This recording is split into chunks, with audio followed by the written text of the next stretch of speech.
대화에 마스크를 벗고 진행하도록 하겠습니다. 안녕하세요. 반갑습니다. 방금 전에 교수님께 소개를 받은 고양 특례시의회 건설교통 상임위원장을 맡고 있는 김혜연 시의원입니다. 실제 선거의 민낯이라고 해야 되나? 과정의 어려움, 불안함, 그리고 어떤 실질적인 현실 이런 거에 대해서 제가 재선이니까 조금 더 적나라한 의원이 되기까지의 어려움 그런 거에 대해서도 잠깐 말씀을 드릴까 합니다. 그런 어려움을 거쳐서 의원이 됐을 때 실제로 기초의원들은 어떤 역할을 하는지 그 역할이 우리 시민들의 삶에 우리 학생들의 삶에 실질적으로 어떤 영향을 미치는지를 실질적인 조례 개정이나 내용을 통해서 좀 말씀을 드릴까 합니다. 제 강연을 듣고 나면 지방의원 잘 뽑아야 되겠구나, 지방의원의 역할이 생각보다 중요하구나라는 생각을 가지고 돌아가시게 되기를 바라는 마음으로 시작하겠습니다. 잠깐 소개드리면 현재 고양 특례시의회, 전국적으로 지금 특례시가 4군데가 있습니다. 특례시는 기초지자체 단위에서 인구 100만이 넘는 지자체를 특례시로 지정을 해서 4군데가 있고요. 수원시, 용인시, 고양시, 창원시 이렇게 4개의 지자체가 특례시로 작년 지방자치법 개정하면서 특례시로 지정이 됐는데, 사실 지금은 법적으로 개정만 된 상태로 거기에 따라오는 시행령에는 그런 권한이나 이런 것들이 아직은 제대로 담겨 있지 않아서 제도적으로 완벽하게 어떤 특례시로서의 권한과 사무 이양이 되어 있지는 않은 상태입니다. 명칭만 약간 특례시가 되어 있는 그런 상태이고요. 일단 특례시 의원이고, 저희 고양시 같은 경우는 상임위가 4개 상임위로 이루어져 있습니다. 기획행정 상임위, 환경경제 상임위, 건설교통 상임위, 문화복지 상임위가 있는데요. 4개 상임위 중에서 저는 건설교통 상임위를 맡고 있고 위원장을 맡고 있습니다. 근거민주당, 경기도당, 장애인위원회 수석 부위원장을 담임으로서는 맡고 있고, 현재 환경노동연합 자문위원, 제주4.3 범국민 집행위원을 맡고 있고요. 택대 의원일 때 더불어민주당 대변인을 맡았었고요. 문재인 대통령 그리고 이재명 후보 또 단장을 했었습니다. 제가 이 말씀을 드리는 이유는 선거하실 때 보면 공보물이 올 거예요. 지금 공보물, 예비공보물하고 공보물을 나누어 드렸는데, 예비공보물 보면 이력이 나오거든요. 이 후보가 어떤 일을 한 걸 보면 이 후보는 어떤 성향의 사람이구나를 미루어 짐작할 수 있습니다. 걸어온 길을 보면 앞으로 이 사람이 한 공약이 이루어질 것인지 혹은 이루어지기 위해 노력을 할 것인지 진짜 공약인지 이런 것들이 좀 어렴풋하게 보이거든요. 그래서 사실 공약의 내용은 거의 비슷해요. 지역의 현안이나 이런 건 비슷하기 때문에. 근데 후보의 걸어온 길을 보시면 후보가 정말 일을 제대로 할 사람인지 아닌지가 조금 보이니까 참고하시면 좋겠다는 의미로 말씀을 드리는 거고요. 가장 가까운 선거가 이제 올해 있었던 가장 큰 선거죠. 대통령 선거. 그리고 두 번째로 이제 저한테는 가장 큰 선거였던 지방선거가 있습니다. 보통 한 해에 선거 2번 하기가 정말 쉽지 않아서 국가적으로도 정말 큰 일이고 사실 예산도 굉장히 많이 들어가는 일입니다. 3월에 대선이 있었고, 저희 일반 시민의 입장에서는 선거가 어느 시기에 돌아오는 일이지만 특히 선출직 의원에게는 선거가 굉장히 이제 불가분한 관계이기 때문에 선거를 잠깐 말씀드리고 갈까 합니다. 저희 3월 9일날 있었던 대통령 선거인데요. 보통 이제 선대위를 꾸리죠. 선대위를 꾸려서 발대식도 하고, 그래서 임명장도 많이 드리고, 결국은 임명장을 드리는 행동들은 정말 정치적인 행위입니다. 그래서 임명장을 드리고 그분들이 나를 좀 더 지지할 수 있도록, 혹은 내가 지지하는 후보를 지지할 수 있도록, 내가 지지하는 당을 지지할 수 있도록 하는 일들을 하고 있는 것이고요. 그다음에 이제 본 선거운동입니다. 세 번째는 이제 실질적으로 선거운동에 돌입했을 때, 저희 그 선거운동 기간이 대통령 선거하고 국회의원 선거나 지자체 선거하고 다른 건 알고 계시죠? 네. 대통령 선거는 21일이고 예, 일반 국회의원 선거나 지자체 선거는 14일 동안 진행을 합니다. 그래서 대통령 선거가 굉장히 좀 힘들어요. 사실은 새벽부터 밤까지 저희도 이제 새벽부터 밤까지 이렇게 선거 운동을 하는데 이 얘기를 들으면 대부분 저 돈 들여서 시끄럽기만 하고 저렇게 선거 운동을 꼭 해야 돼? 이런 질문 많이 하시거든요. 어떻게 생각하세요? 그런 생각 많이 하시죠? 주변에서도 그런 얘기 많이 하시고. 근데 제가 이제 이번 선거, 지난번 국회의원 선거 계속 선거 유세 단장을 했었습니다. 선거 유세 단장을 이제 보시다시피 새벽부터 밤까지 이제 선거 유세단 꾸려서 선거 유세차 계속 타고 이제 지역을 돌면서 선거 운동을 하는데 이 선거 운동을 안 하면 왜 우리 동네는 안 오냐? 저쪽 당 후보는 예를 들어 이제 국민의힘 후보는 막 맨날 여기 다니면서 선거운동 하는데 왜 민주당은 안 하냐 이런 얘기 굉장히 많이 듣거든요. 그러니까 제가 이렇게 돈 들여서 이렇게 이제 효과도 많이 없는 것 같은데 왜 선거운동을 이렇게 해야 될까라는 생각을 한 적이 있었어요. 이제 제가 쭉 단연간 선거운동 하면서 선거 유세를 해보면서 얻은 결론은 세 가지인 것 같습니다. 첫 번째는 우리 지지자를 위해서 유세차가 자주 왔으면 좋겠고 자주 와서 뭔가 시민들에게 홍보를 했으면 좋겠는 거예요. 근데 안 하면 왜 안 하냐고 이제 막 전화 오고 도대체 선거운동을 하는 거냐 마는 거냐 열심히 왜 안 하냐 이런 전화 많이 받거든요. 그러니까 첫 번째는 우리 지지층을 결집하는 효과가 있거든요. 그리고 두 번째는 중도에 계신 분들이 있어요. 이 중도에 계신 분들이 의외로 하면 한다고 욕하지만 안 하면 또 안 한다고 생각해요. 안 하면 안 한다고 욕을 하세요. 아니, 열심히 하지도 않는데 뭐 하면 너무 시끄러워 이렇게 얘기하시지만 막상 안 하면 거기는 하지도 않던데 뭐 이렇게 생각을 하시거든요. 그리고 두 번째는 각인 효과라는 게 있어요. 저희 그 사전투표나 본투표할 때 선거구 100m 안에 현수막 걸 수 없게 돼 있어요. 벽보 같은 거 붙이지 못하게 돼 있거든요. 왜냐하면 선거하러 가기 직전에 선거 투표소 들어가서 내가 누구 찍을지를 결정하시는 분들이 10%예요.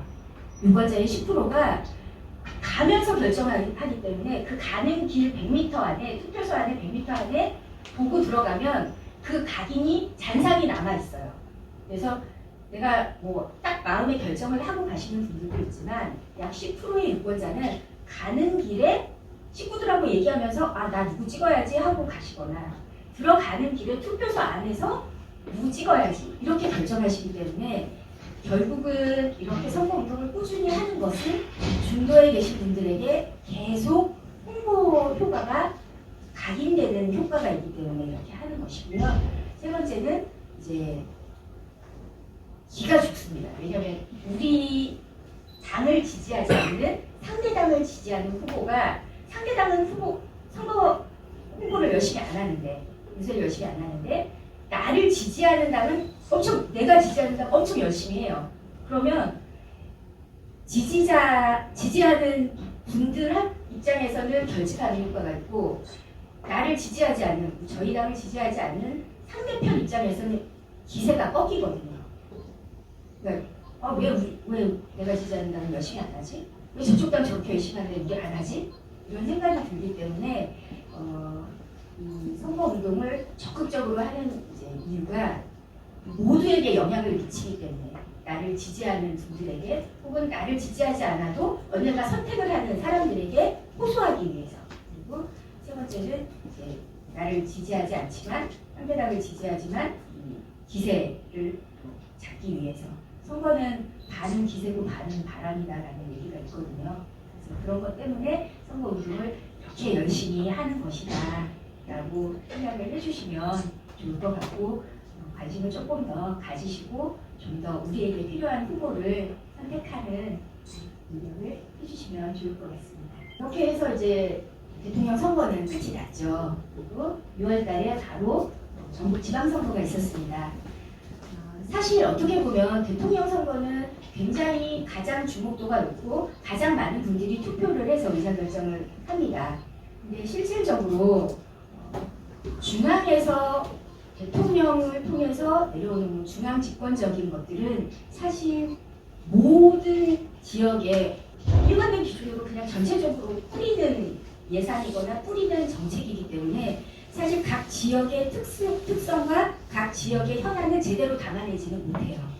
그렇기 때문에 사실 어떻게 보면 지역 주민들의 입장에서는 우리 지역의 시장, 우리 지역의 도의원, 우리 지역의 시의원이 누가 되느냐가 어떻게 보면 내 삶에 좀 더 많은 부분을 차지하고 있어요.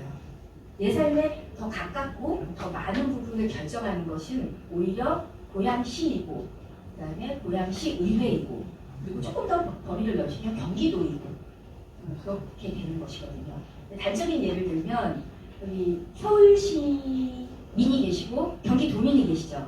서울시민, 그 다음에 경기도민. 서울시는 청년 기본소득 안 받으셨죠? 없죠. 경기도민 받으십니까? 100만 원 받았습니다. 이게 제가 말씀드린 지방자치의 차이입니다.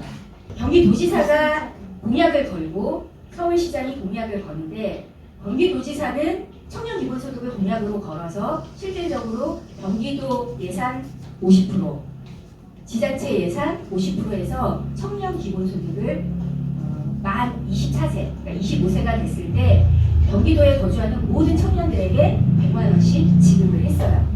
근데 서울시는 같은 시장이지만 정권이 같아도 못 받은 거죠. 도지사가 혹은 시장이 내 삶에 어떤 역할을 하는지를 명확하게 알 수 있는 이제 하나의 단적인 예라서 말씀을 드린 거고요. 예비후보자하고 지금 본후보 등록, 예비후보 등록이 있는데 예비후보 등록과 본후보 등록의 가장 큰 차이가 뭔지 아세요?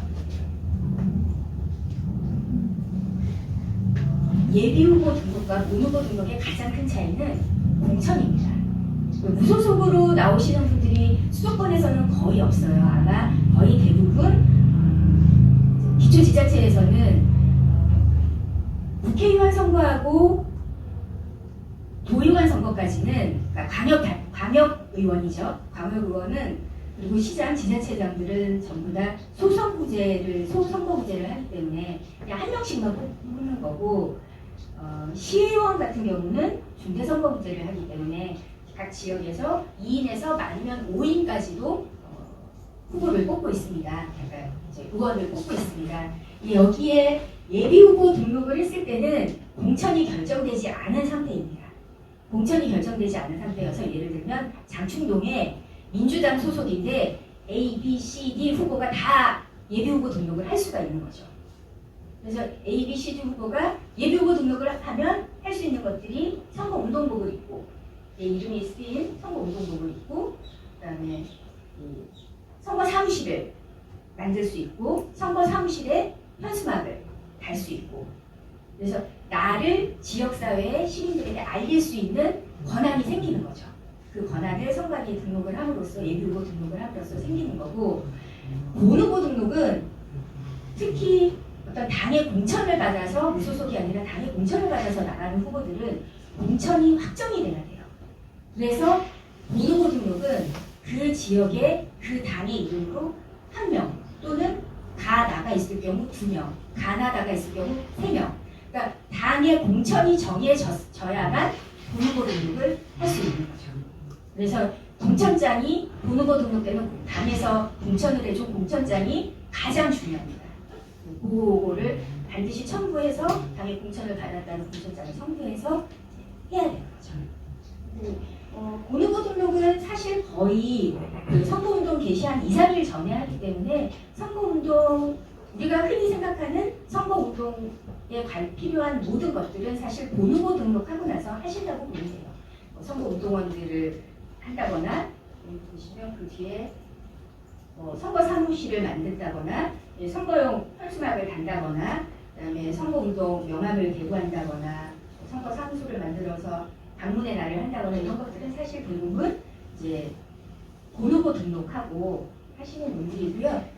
선거사무소 방문의 날이나 지금 선거운동 하는 거는 뭐 예비후보 등록하고도 충분히 하실 수 있죠. 선거사무실이 있으니까.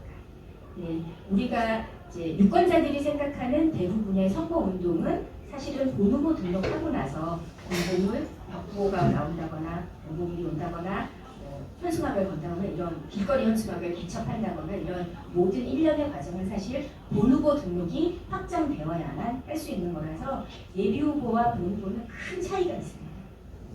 공천을 받아내냐 안 받아내냐.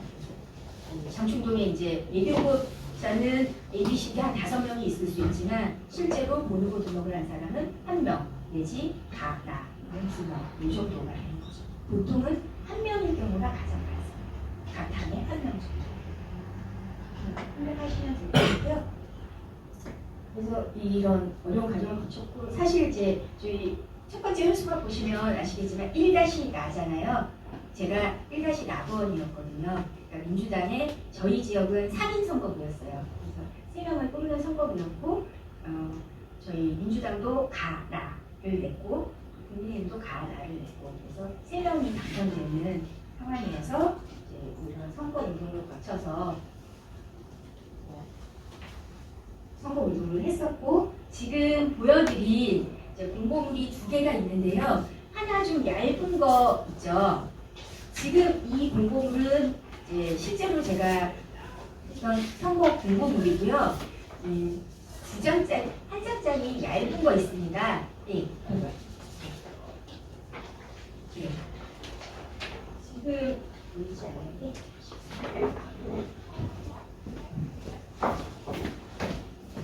이게 아마 이제 흔하지 않은데 예비 홍보물이거든요. 이 예비 홍보물은 사실 본후보 등록하고 나서 예비 홍보물을 보낼 수가 있어요. 예비 홍보물 같은 경우는 선관위에 저희 세대수가 나오거든요. 저희가 이제 선거 구역이 다 정해져 있잖아요. 여기 보시면 이제 뭐 정발산동, 일산이동, 중산 1, 2동 선거구가 확정이 되고 확정된 이 선거구의 세대수를 선관위에 있습니다. 선관위에 제가 예비 홍보를 보내려고 하니 자료를 좀 주십시오 그러면 예를 들어 나를 가장 알리고 싶은 타겟팅을 할 수가 있어요. 전체가 100이면 전체 유권자 세대가 만약에 4,000세대다. 그러면 그 중에 10%에게 예비 홍보물을 보낼 수가 있습니다. 10% 400세대 보낼 수 있겠죠. 근데 이 400세대를 정할 수가 있어요. 제가 4개 동인데 예를 들어 일산동은 별로 우리 당 지지율이 높지 않아요. 중산동은 지지율이 높아요. 그러면 어디 보내는 게 유리할까요? 중산동 쪽에 보내는 게 낫겠죠. 중산동에 보내고 그다음에 연령대를 정할 수가 있어요. 그러면 10대부터 60대까지 세대주가 60대인 곳 혹은 40대인 곳 그러면 나는 40대, 50대에게 어필을 해야겠다라고 생각을 하면 중산동에 40대, 50대인 세대주 10%를 명단을 주세요. 그러면 정말 이렇게 암호화돼서 옵니다. 알 수가 없어요. 주소 알 수 없고 전혀 알 수 없고 그냥 딱 암호화된 거 하면 정말 딱 이 부채국에서 이렇게만 해서 저희가 이거 자료 갖다 주면 그냥 그대로 보내주는 거거든요. 저희는 전혀 그 내부적인 이제 개인 정보는 알 수가 없고 암호화된 데이터를 풀어서 딱 주소만 해가지고 보내주시더라고요. 그래서 사실 예비 홍보물을 본후보 등록하고 며칠 안 되기 때문에 예비 홍보물을 하는 경우가 거의 없어요. 예비 홍보물 받아보신 분들 거의 없는데 10%밖에 안 되는 분이 거의 없기도 하고 또 시간적으로 너무 부족하고 일단 선거비 제한이 있기 때문에 제한액이 있거든요. 보통은 저희가 돈 많으면 많이 하고 돈 적으면 많이 못한다고 생각하시잖아요. 근데 실제로 저희가 인구 수와 또 이 인구 번역에 대비해서 선관위에서 선거비 제한액을 두고 있습니다. 저희 같은 경우는 한 5,200이었나? 5,200만 원 정도 있거든요. 선거 총액을 5,200만 원을 넘으면 안 되는 거예요. 5,200만 원 안에서 선거 운동도 하고 홍보도 하고 벽보도 만들고 사진도 찍고 운동화도 쓰고 유세차도 하고 다 해야 되기 때문에 사실 5,200만 원이 이제 하려고 하면 또 부족한 돈이고 잘 맞춰서 해야 되기 때문에 예비 홍보물은 또 선거비 보전도 안 되거든요. 그렇기 때문에 잘 안 하시죠. 안 해서 되게 좀 귀한 자료라 저는 나번이었기 때문에 어쩔 수 없이 했는데 제 생각에 효과가 좀 있지 않았을까 생각이 들고요. 이걸 해보니까 또 본 공보물하고 어차피 내용이 비슷해서 하는데 좀 도움이 되었었던 것 같습니다. 본 공고물은 이제 보시는 바와 같이 정식으로 이제 선관위에서 각 가정으로 다른 후보들 공고물과 함께 배달이 되는 거죠. 배달해서 공고물을 하고요. 그다음에 이거는 이제 정말 희소식인데 이게 요 후원의 설립이 가능하다라고 말씀드렸잖아요. 그거는 저는 정말 청년들에게 그리고 여성 청년 신인 정치인들에게는 정말 단비와 같은 존재라고 생각이 들어요. 굉장히 어렵게 이제 광역 기초 의원들도 후원회를 선거 기간 동안 후원을 모금할 수가 있고, 후원 모금액은 저희가 아까 제가 선거비 제한액이 있다고 말씀드렸잖아요. 예를 들어 5천만 원이다. 그러면 그거의 반, 2,200만 원까지 후원회를 모금을 할 수가 있어요. 나의 선거비 제한액의 반까지 모금을 할 수 있으니까 2,500만 원 그러면 모금해서 할 수 있으면 굉장히 좀 큰 도움이 되죠.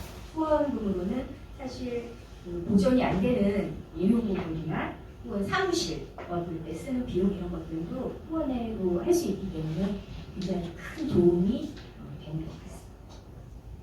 저도 도움을 많이 받았고요. 그렇게 해서 이제 6월 2일 날 아침에 새벽 5시에 당선이 확정이 돼서 이제 오늘 이 자리에 설 수 있게 되었고요. 한 다음에 나중에 이제 6월 3일 날 선관위에 모든 당선자들이 이제 당선증을 받으러 오라고 해서 당선증 받고 감사단은 한수막 올리고 이렇게 해서 이제 기초의원이 되었습니다. 기초의원이 되니까 기초의원의 가장 큰 역할은 요 4가지 정도 되는 것 같습니다. 첫 번째 이제 시민 대표, 이거는 누구나 다 공감하시는 일이고, 그래서 보통 이제 시민 대표로 주민들 민원 사항 굉장히 많으셔서 공약과 관련한 민원이든 아니면 실질적으로 생활과 관련한 민원이든 민원을 굉장히 많이 받고 많이 처리하고 활동들을 하게 되고요. 두 번째는 이제 집행부를 견제하는, 저희가 국회로 보면 국회는 입법부고 대통령은 행정부잖아요. 저희 이제 지자체 단위로 오면 보통 저희는 집행부라고 하는데, 집행부가 행정부의 역할, 시장이 집행부가 되는 것이고 의회는 저희 입법부가 되는 것이죠. 그래서 국회의원과 이제 권한과 규모만 다르지 똑같은 일을 하고 있습니다. 저희가 이제 흔히 국회의원들은 이제 대정부 질문 하시잖아요. 대정부 질문 대신 저희는 시정 질문을 하는 거고, 도의원들은 도정 질의를 하는 거고, 그다음에 5분 발언 통해서 이제 정책 제안하고, 그다음에 행정사무조사.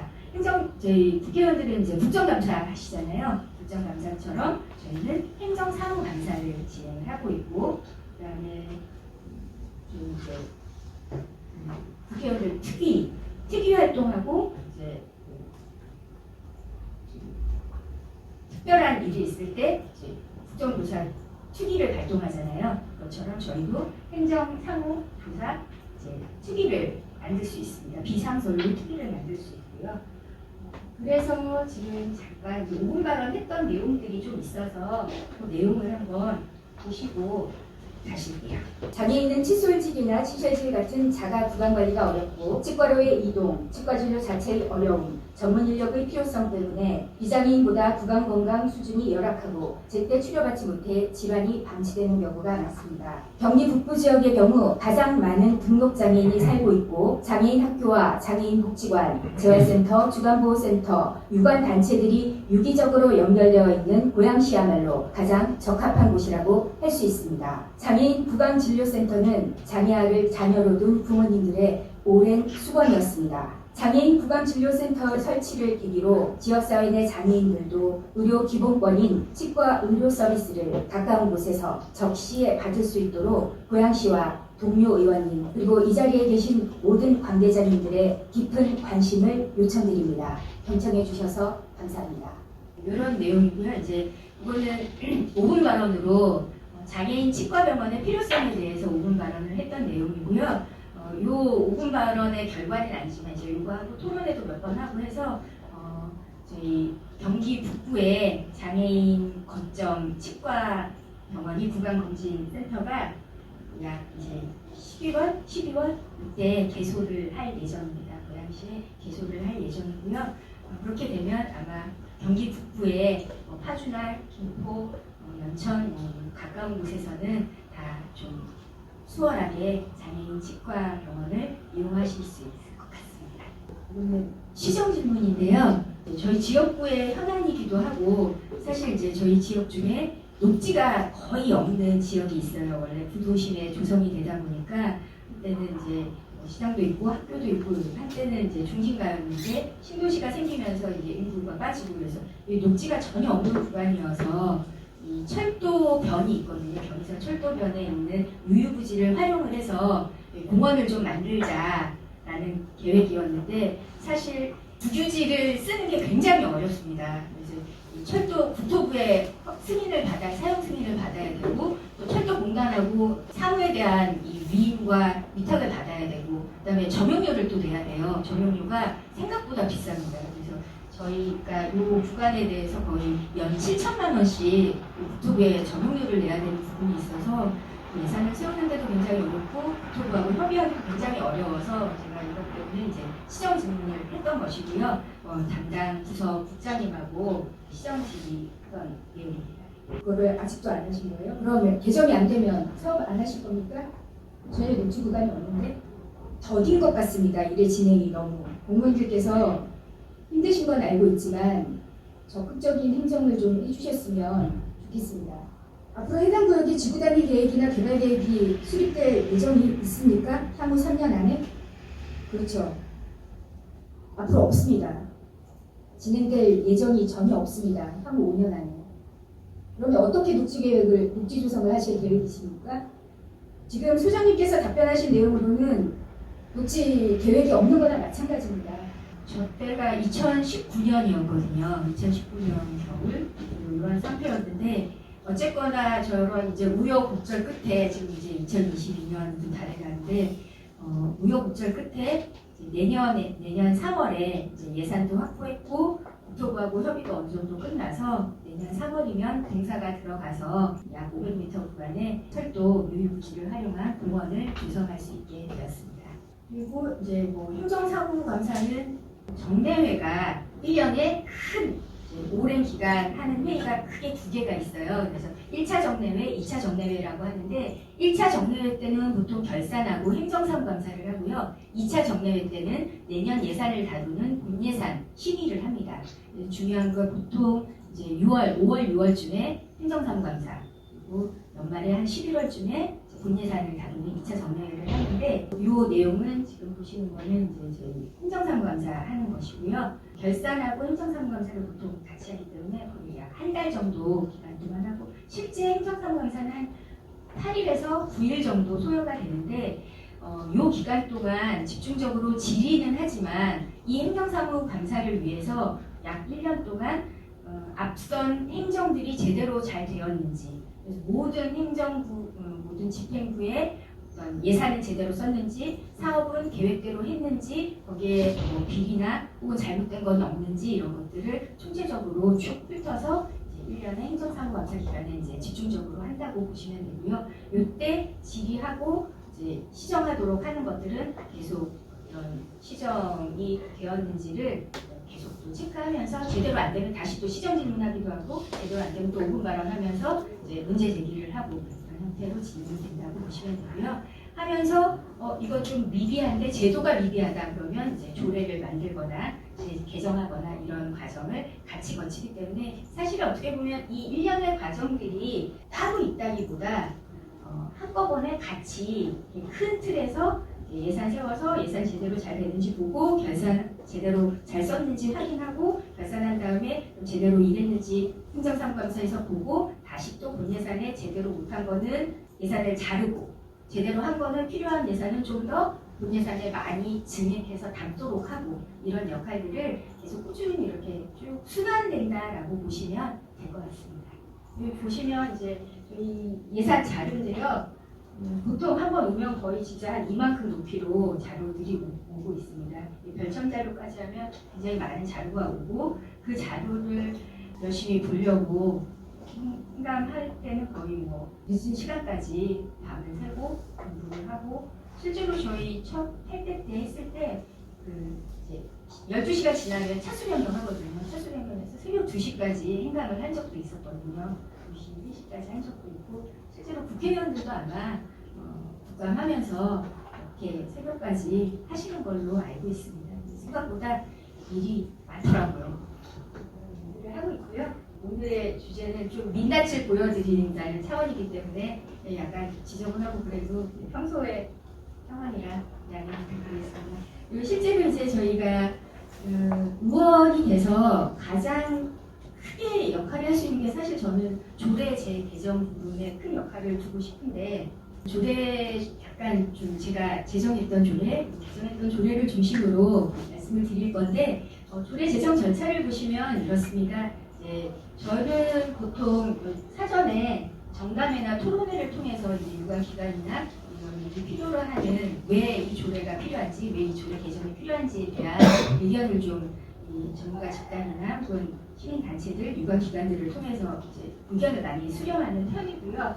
그런 의견 수렴을 통해서 이제 실질적으로 이 조례안을 어떻게 할 것인지, 그래서 예산이 수반되는 거나 이런 것들 어떻게 이제 진행할지를 담당 부서가 실질적으로 일을 하는 사업 부서잖아요. 예를 들어 장애인 치과병원 관련해서 하면 장애인 복지과나 여기에서 도와줘야 되거든요. 일 안 하면 할 수가 없으니까 저 혼자는 만들어놔도 실제로 일을 하는 건 공무원들이기 때문에 같이 이제 이 부서 검토를 하고 상위법상 뭐 상충되는 게 없는지 검토하고 그다음에 이제 의원님들 설득하는 작업이 필요하죠. 예, 좀 저희 5분의 1 이상 찬성을 받아야 됩니다. 그래서 이제 안을 만들었어요. 네, 그래서 이제 의원들한테 찬성 서명을 받으러 다녀야 돼요. 다니면서 왜 이 조례가 필요한지, 이 조례를 이제 좀 동의하면 찬성 사인 좀 해줘라. 동의하는 의원이 최소한 5분의 1은 넘어야 이 조례를 접수를 할 수 있습니다. 의원들을 또 설득하는 과정, 이것도 좀 어렵죠.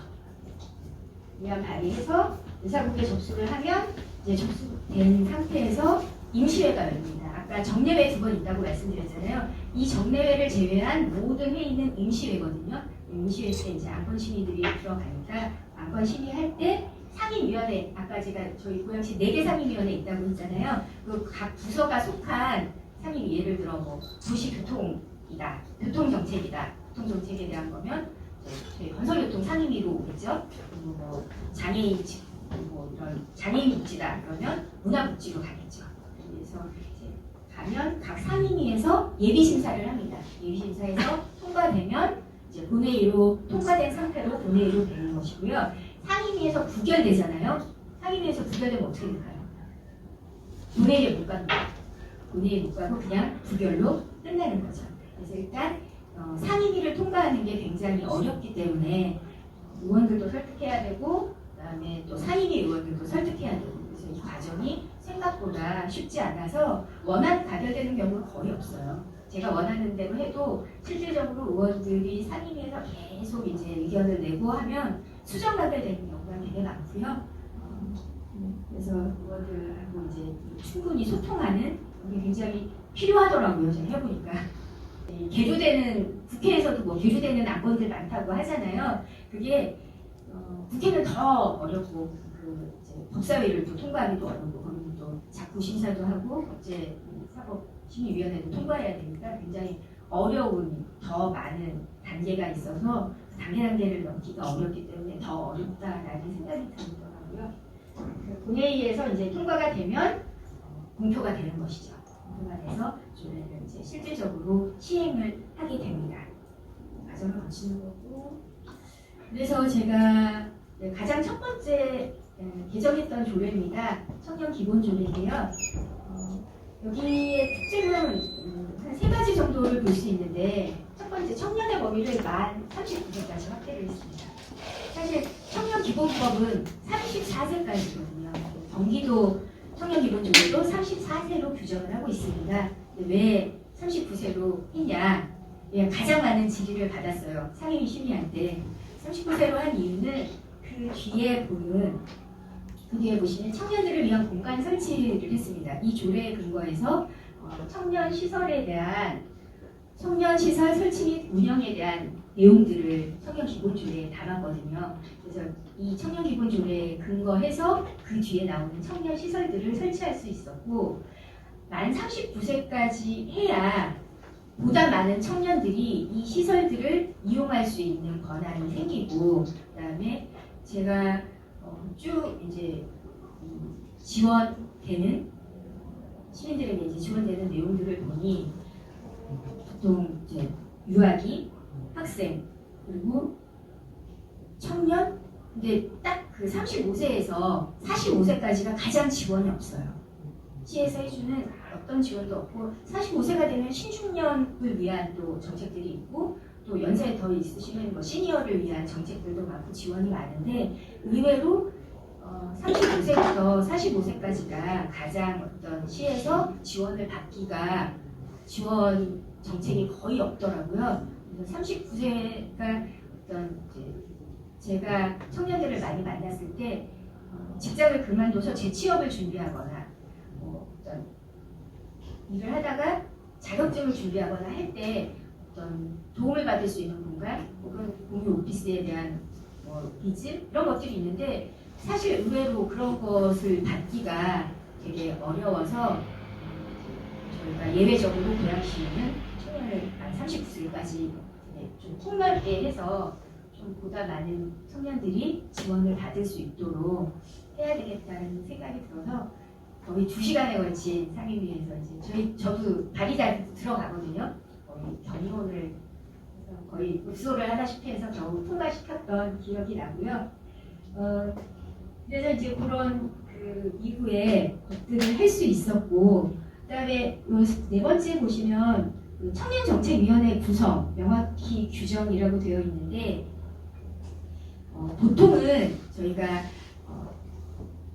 한 가지 조례는 대부분 하나의 부서하고 연관이 되어 있습니다. 한 가지 예를 들어 교통에 관련한 거면 교통정책실장, 국장, 담당 국장이 이제 정해져 있잖아요. 그렇게 들어가는데, 청년 조례 같은 경우는 저는 이 청년에 대한 것이 그냥 일자리의 문제거나 혹은 소통의 문제거나 이렇게 보지 않고 청년의 전체적인 삶, 그러니까 주거나 일자리나 쉼이나 청년 전체에 이것이 중요하다라고 생각을 해서 이제 청년 공공임대주택에 대한 부분도 넣었었고, 그래서 여기 시차원의 공공임대주택 공급대책 수립 시행 부분이 들어가 있잖아요. 그래서 이 청년정책위원회에는 국장이 보통 1명 들어가는데 4명이 들어가요. 그래서 교육 문화에 대한 교육문화복지국장도 들어가고, 일자리 정책을 담당하는 이제 일자리 정책국장도 들어가고, 주택을 담당하는 주택 담당 국장도 들어가고, 이 모든 예산을 담당하는 예산 담당관도 들어갈 수 있도록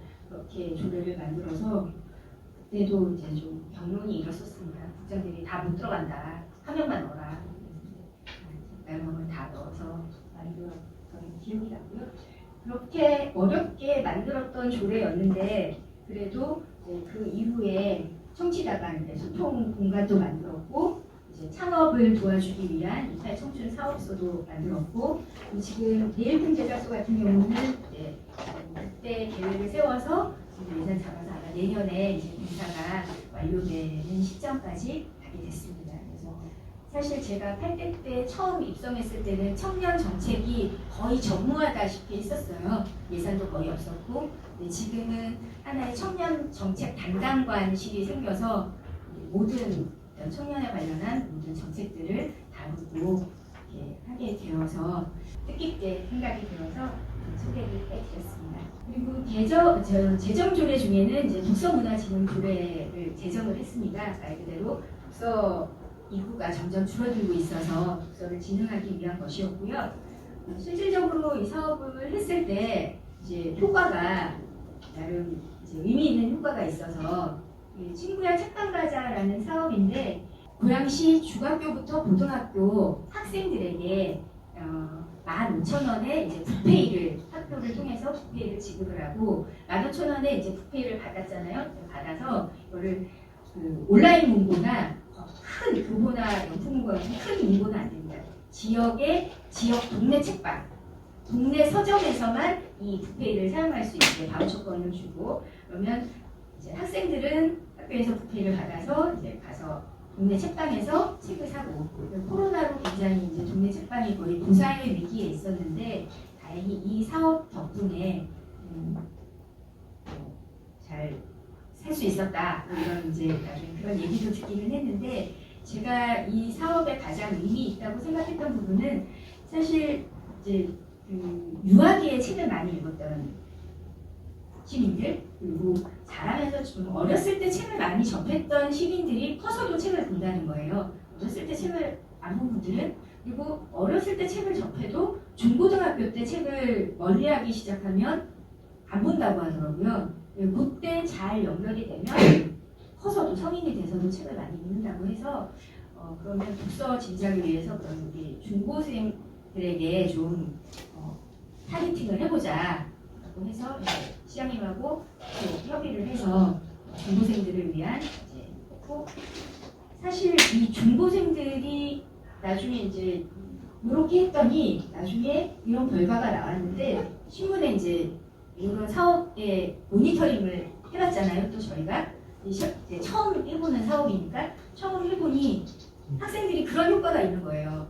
아, 나 이날 이때까지 맨날 엄마가 사준 책만 보고 아니면 참고서밖에 안 봤는데, 내가 시에서 주는 돈을 가지고 내 맘대로 책을 고를 수 있는 권리가 생기고, 내가 처음으로 참고서 아닌 책을 동네에서 사봤다, 이런 친구들이 생각보다 되게 많은 거예요. 그래서 그 모습을 보는 동네 책방 아저씨도, 책방 주인도, 야, 내가 진짜 동네에서 26년 서점했는데 애들이 우르르 몰려와서 만화책 아니고 참고서 아니고 인문학 서적을 골라서 가는 거는 26년 처음 봤다, 뭐 이런 얘기도 하시고.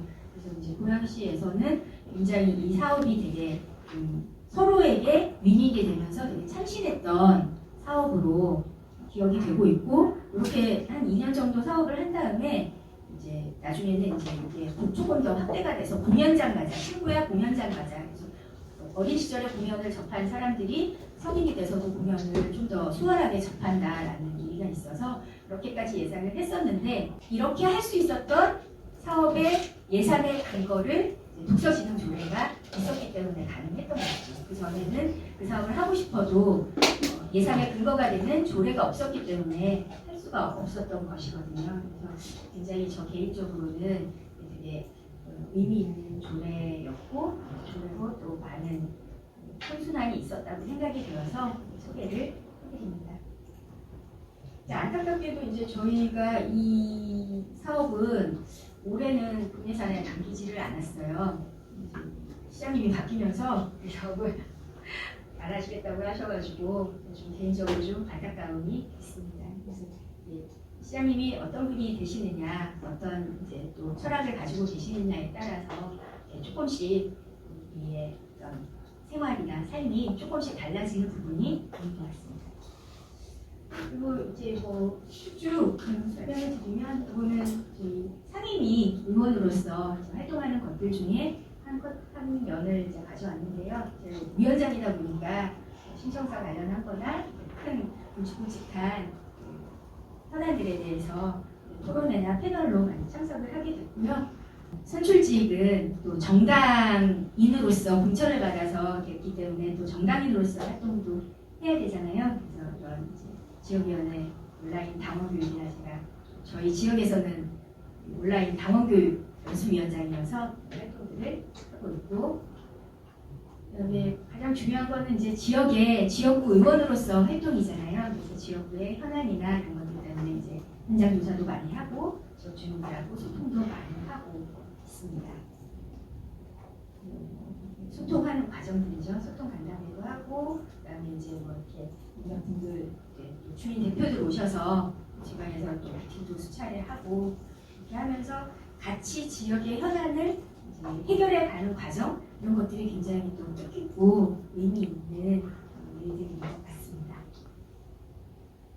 이런 내용들을 사실 이제 저희가 중간중간에 의정 보고를 하도록 되어 있습니다. 물론 이제 개인의 선택이라서. 근데 저는 작년 선거 앞두고 한번 이 지역구 주민들에게 내가 어떤 일들을 했고 어떻게 이제 해왔던 일들을 좀 정리해서 보고를 드려야겠다라는 생각이 들어서 의정 보고서를 만들었고요. 약 2만 부 정도 만들어서 다 배포를 했고 이제 뭐 아파트 단지는 다 아파트 단지대로 현암에 다 넣어드리고 했었는데 이 일이 생각보다 굉장히 힘들어요. 그리고 의정보고서 만드는 비용도 다 자부담이고 그다음에 일일이 다 넣는 그것도 굉장히 이제 시간이 많이 걸리고 그런데 막상 제가 이렇게 해보니 연락을 주시는 분들이 있더라고요. 전화번호 되게 크게 들어갔잖아요. 연락 주셔서 뭐 나에게 이런 고민이 있고 진짜 개인적인 하소연부터 진짜 다양한 의견들을 많이 주셔서 또 이 의정보고를 통해서 또 주민들하고 많이 소통하는 기회가 됐었던 것 같습니다. 그래서 혹시 이제 지역에서 이런 의정보고서가 오면 한번 이렇게 많은 땀과 노력이 들어갔으려니 하고 자세히 봐주시면 좋을 것 같고요. 그래서 끊임없는 스킨십을 하는 것이 선출직 의원이 가져야 될 자세인 것 같습니다. 제가 가장 좋은 의원은 어떤 의원인가라는 고민을 항상 하는데요. 가장 선출직 의원이 가져야 될 마음가짐은 저는 두 가지로 보고 있거든요. 첫 번째는 기본적으로 세상에 대한 온기가 있었으면 좋겠어요. 사람에 대한 애정과 관심, 최소한 선출직 의원으로 나오는 사람들은 그거는 있어야 되는 것 같아요. 그리고 두 번째는 공적인 권한을 사적으로 쓰지 않으려는 노력. 공권력과 나의 어떤 개인의 이익은 다른 거잖아요. 그게 굉장히 애매한 경우들이 많고 실제로 그런 것을 또 요구받는 경우도 많은데 본인이 명확한 기준이나 철학이 없으면 흔들리는 경우도 많고 그렇기 때문에 공익과 사익에 대한 명확한 기준 그런 거는 항상 좀 가지고 있을 필요가 있겠다라는 생각이 들고요. 제가 꼭 이 자리를 빌어서 드리고 싶은 말씀은 우리가 아침에 일어나서 저녁에 잠들 때까지 정치와 연결되지 않은 건 아무것도 없는 것 같아요. 잘 못 느껴서 그렇지. 하다못해 우리가 운전을 하고 도로교통법 영향을 받잖아요. 식당에 가서 음식 먹으면 식품안전법 영향을 받거든요.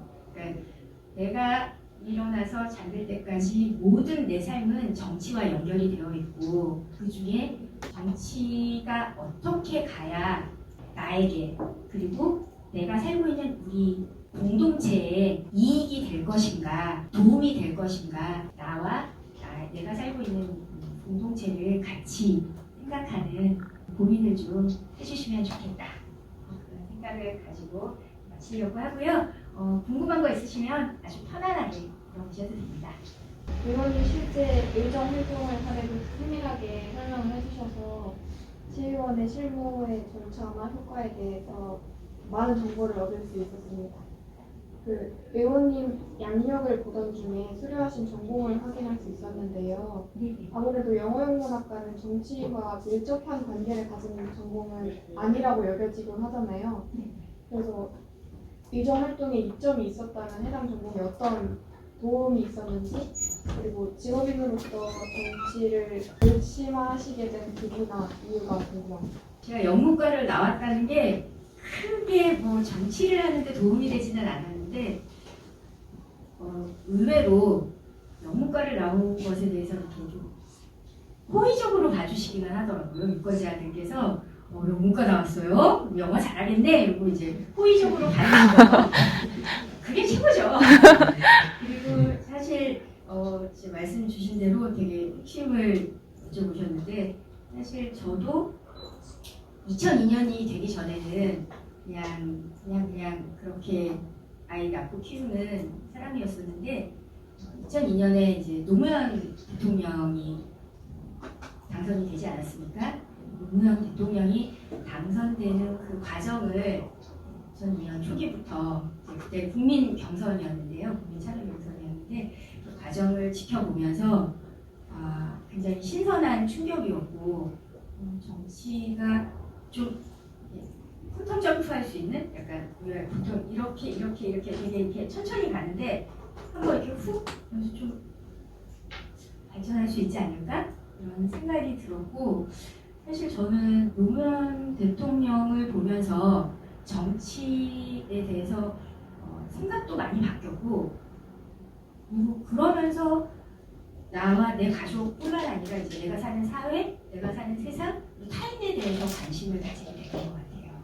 그래서 우리가 다 같이 좀 잘 살려면 어떻게 해야 될까 하면서 이제 정당에도 가입을 한 거고 정치에도 좀 더 관심을 가지고 그때는 사실 이제 생활 정치였죠.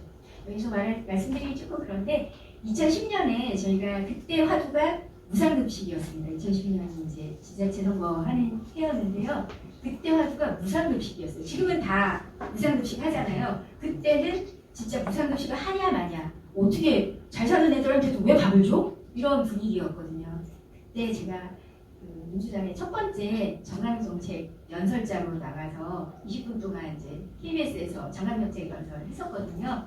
그때 시청률이 좋았다고 무상급식에 약간 1위를 담당하지 않았나 자부심을 가지고 그때 당시에 고양시 4개 선거구에서 네. 당시 미래통합당이 다 완전 참패했어서 그 당시에 보면 시의원이나 도의원들도 거의 다 민주당 쪽이어서 되게 벽을 느꼈었습니다. 그때 선거운동을 할 때는. 근데 이번에 올해 대선에서도 보니까 민주당이 6% 차이로 이겼더라고요. 고양시 전체에서. 근데 불과 3달 뒤에 있었던 지방선거에서는 현직, 지금은 전직이지만 당시 여당이었던 이재준 시장님께서 10% 넘게 차이로 졌던 자료가 있는데 혹시 그 이유를 어떻게 생각하시는지 그리고 고양시 정치가 앞으로 어떻게 될 것 같은지 어떻게 되는 게 바람직한지 좀 의견을 듣고 싶습니다. 사실 제가 아까 이제 그 선거란 저희가 저도 2002년부터 선거를 했으니까 무수히 많은 선거를 거쳤잖아요. 선거를 봤을 때 일단은 특히 전국 규모의 선거일수록 바람을 무시할 수가 없는 것 같아요. 어떤 대세라고 하죠, 바람. 그래서 사실 그 대선 때는 거의 아주 박빙의 승부였잖아요. 윤석열 대통령하고 이재명 후보하고 정말 박빙의 승부였는데 그 인수위 기간 2년 2달이 지나서 이제 5월 9일날 취임을 했잖아요. 5월 9일날 취임을 하고 나니까 그때가 사실 취임부터 약 6개월 정도는 허니문 기간이거든요. 그러니까 어느 정부든 그 대통령 후보를 뽑은 지지자들이 있고 유권자들이 있기 때문에 그때가 가장 어떤 희망과 기대가 가장 많이 투영될 때예요. 그래서 원래 저희도 그런 얘기가 있었어요. 이번에 대선 가져가는 쪽이 지선도 다 가져간다 라는 얘기가 있었거든요. 그래서 저희가 그 초반에 제가 대통령 선거부터 말씀드린 게 거의 같이 이렇게 동기화돼서 간 거였거든요. 그때가 저희가 5월 9일날 대통령 취임하시고 딱 6월 1일날 지자체 선거가 있었잖아요. 불과 한 달이 안 된 기간이었기 때문에 그때는 정말 윤석열 대통령의 후광 효과가 컨벤션 효과가 가장 높을 때 지자체 선거를 치렀기 때문에 이제 굉장히 큰 퍼센테이지가 났고 또 하나는 이제 아마 이재준 시장님께서 저희도 좀 충격적이기는 했어요. 이재준 시장님이 굉장히 시정을 나름 꼼꼼하게 잘 챙겨왔는데 고양시가 이제 크게 보면 덕양구, 일산 동서구가 있는데 일산 동서구 쪽에서 굉장히 표가 안 나왔던 걸로 알고 있습니다. 이제 이재준 시장이 그 주로 이 지역이 덕양구 쪽이었기 때문에 아마 동서구 쪽에서 특히 부동산과 연계해서 창당 상기 신도시나 뭐 이런 것들이 계속 19년에 발표되면서 연장 선상에 있었고 많은 시민들이 사실 이제 저는 동의하지 않지만 그 부동산 정책에 있어서 문재인 정부가 많이 실기를 했고 이재준 시장도 그거에 이제 책임이 있다라는 거를 물어서 아마 그 부분에 대해서 이제 가장 좀 투표를 하시지 않았을까? 그래서 거기가 아마 큰 차이가 나지 않았을까 싶습니다. 특례시 의원이랑 일반시 의원이랑 차이가 있나요? 사실 특례시 의원과 일반 의원의 차이를 저희는 별로 못 느낍니다. 왜냐면 뭐 특례시 의원이라고 이게 의정 활동비가 많은 것도 아니고 제가 아까 모두에 말씀드렸다시피 저희가 이제 법률이 있고 시행령이 있고 그다음에 이제 뭐 규칙과 조례와 규칙 이런 것들이 있는데 시행령에 특례시의 권한들이 많이 담기지가 못했어요. 아직까지는. 저희도 그렇게 뭐 권한이 많거나 차이를 별로 느끼지는 못하고 있습니다. 그러면 혹시 앞으로 광역시급은 아니더라도 일반 시와는 좀 차이 있을 정도로 바뀔 가능성이 있을까요?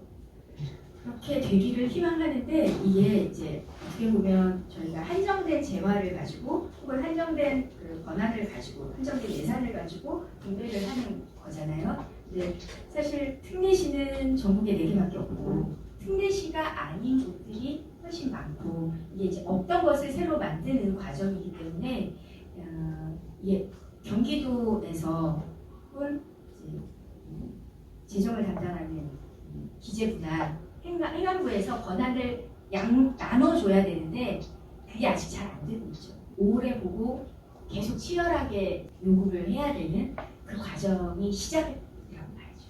장시간 이렇게 좀 쉽지 않은 내용을 집중해서 들어주셔서 진심으로 감사드리고요. 대구로 돌아가실 때 기초의원이 생각보다 필요하네 라는 생각 가지고 돌아가실 수 있었으면 좋겠습니다. 고맙습니다.